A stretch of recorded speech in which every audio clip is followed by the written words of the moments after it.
So first one which you just did, you pull down 45 degrees, we soften down and then connect in behind and then pick our partner's base up. The next one, I want you to push down across the elbows. We're basically going to do the same thing, but instead of you pulling 45 degrees back, I want you to push 45 degrees forward. As we go down, we sink it to the ground, feel our partner's heels, we just relax underneath it. Now if my hands are up and you pushed, do the same thing.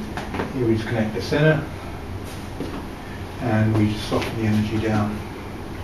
Very important to connect all incoming forces to the spine, elongate the spine, stretch into the field. So your awareness is in the life force field, you introduce the force goes into the life force field, and then we get straight up. Now, just stretch the spine and hit the ground, and just keep stretching. The energy will naturally unstretch the spine and produce counter force dependent on the pressures being put upon it. So if you're putting a heavy force on my body and pressing really hard and I stretch, if my spine doesn't need to fire, it won't. But if you push really hard and then, more hard, and then the forces want to come out, there'll be more natural bang in the spine because it's a counter force. It's once it hits that energy field, it'll bounce off. Quite often it'll bounce off out there. It doesn't make it to the spine. But if I take it invite it into the spine, then it starts producing more stretch and more counter force, and the energy can shoot out further. So you always stretch the spine, but you don't need to use it. It's always open. Everything's open. All the joints open up. The moment it opens, everything starts expanding and going outwards.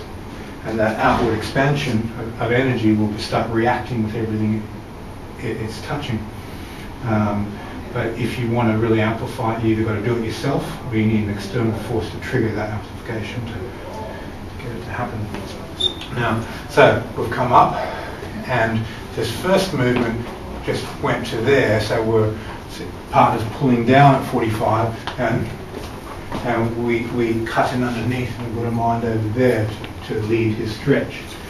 Now he's pushing at 45-degree angle, and we do the same opening and bring your partner up and just into the field. Same rules apply. Center of balance, center of gravity, life force.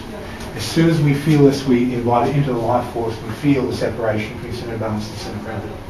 And those two always have to be pulled apart by our life force so that takes place. Otherwise, the effect won't happen. It's this quality which generates the effect. And there's hundreds of different types of intrinsic energies which can stem out of this. Tai Chi usually use 1 or 2 dozen of them, sometimes 3 dozen. But you can apply it in your own way. So you can create a personality trait. Let's say sleepiness. You want to put your 3-year-old nephew to sleep. Now expand your mind into their center, feel the life force, create the idea of sleepiness, heavy eyes, and then there's a wave of the energy through their field until nods off to sleep. You have an idea, you have life force, and you have an energy mechanism to transfer the energy across, and the intrinsic energy works. You just build up the ritual connected to it. Every time you do the ritual, that energy activates. So you can create an intrinsic energy for whatever effect you want. You're a salesman, you might be doing something for selling.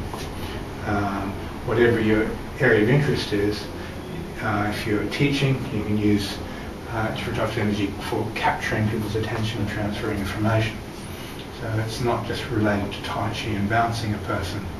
It's a development tool for understanding nature of mind, energy and body, and how to take this to affect your environment and hopefully make it a better place through these insights which arise from training.